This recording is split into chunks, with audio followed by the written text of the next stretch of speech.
अल्हम्दुलिल्लाहि अला रब्बिल अर्दि वस्समा वस्सलातु वस्सलामु अला मन काना नबिय्यन व आदम बैन अत्तीन वल मा व अला आलिहि व अस्हाबिहि वल उलमा अम्मा बाद फ़अऊज़ु बिल्लाहि मिनश शैतानिर रजीम बिस्मिल्लाहिर रहमानिर रहीम। नाज़रीन, आज का हमारा दर्स शरीयत अहकाम ज़कात के मुताल्लिक़ एक जदीद मसले के बारे में सराहत करना है। मसला ये है कि एक बिज़नेस पार्टनर अपने बिज़नेस पार्टनर की ज़कात कैसे अदा करे। तो इस हवाले से तफसील को जानने की ज़रूरत है। पहली बात तो ये है कि बिज़नेस के अंदर जो मुश्तरका कारोबार है उसके अंदर जिस बंदे का जितना हिस्सा शामिल होगा उसकी ज़कात का मामला भी उसी एतबार से होगा। और इसके अंदर अगर एक बंदे का 10% हिस्सा है तो वो उस हिसाब से ज़कात का मुकल्लफ़ है, और एक बंदे का 50% हिस्सा है तो वो उस हिसाब से ज़कात का मुकल्लफ़ है।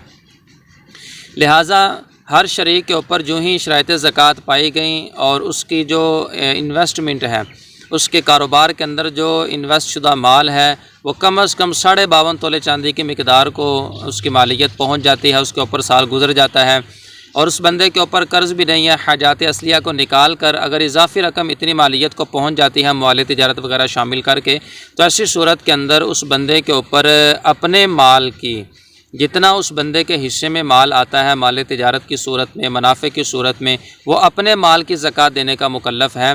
दूसरे बंदे की जो उसका पार्टनर है उसकी ज़कात देने का वो मुकल्लफ़ नहीं है। उसके ऊपर शरई एतबार से जिस कदर उसकी इन्वेस्टमेंट होगी उसके एतबार से उस बंदे के ऊपर अलहदा ज़कात लाजिम होगी।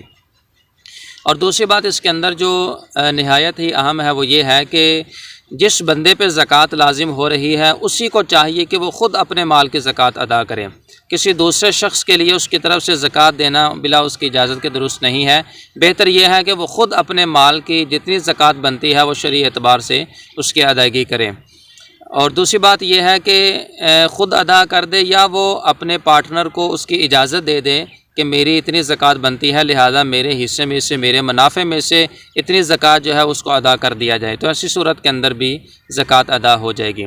और अगर एक बिज़नेस पार्टनर ने अपने पार्टनर की जो ज़कात है वो उसकी इजाज़त के बग़ैर अदा कर दी, उससे पूछा भी नहीं है, ना उसने इजाज़त दी है, तो ऐसी सूरत के अंदर जिस बंदे ने उसके माल के अंदर तसर्रुफ़ किया है वो बंदा शरई एतबार से जो है ना वो तावान का मुस्तहिक होगा। यानी उस शख्स के ऊपर तावान लाजिम होगा कि उसने उस बंदे की जो माल है उसके अंदर उसकी इजाज़त के बगैर तसर्रुफ़ क्यों किया है। और ना ही इस अंदाज़ के साथ जिसकी तरफ से उसने जो ना वो माल की ज़कात दी है उस बंदे की तरफ से भी ज़कात अदा नहीं होगी। जो ज़कात अदा करने वाला है वो भी शरई एतबार से उसका अमल दुरुस्त नहीं है बल्कि वो तावान का मुस्तहक है, और जो दूसरा बंदा जिसकी तरफ से अदा की गई है उस बंदे की भी ज़कात अदा नहीं होगी।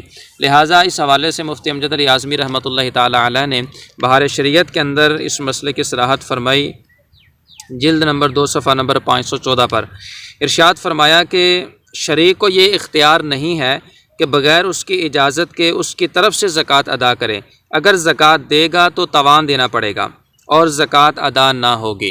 लिहाजा इसमें बेहतर यही तरीका होता है कि जब पार्टनर की तरफ से, शरीक की तरफ से ज़कात देने का इरादा हो तो उससे इजाज़त ले ली जाए, या वो सराहत के साथ एडवांस के अंदर इजाज़त दे दें कि मेरी तरफ से भी तुम ज़कात अदा कर सकते हो, तो ऐसी सूरत के अंदर फिर ज़कात अदा हो जाएगी।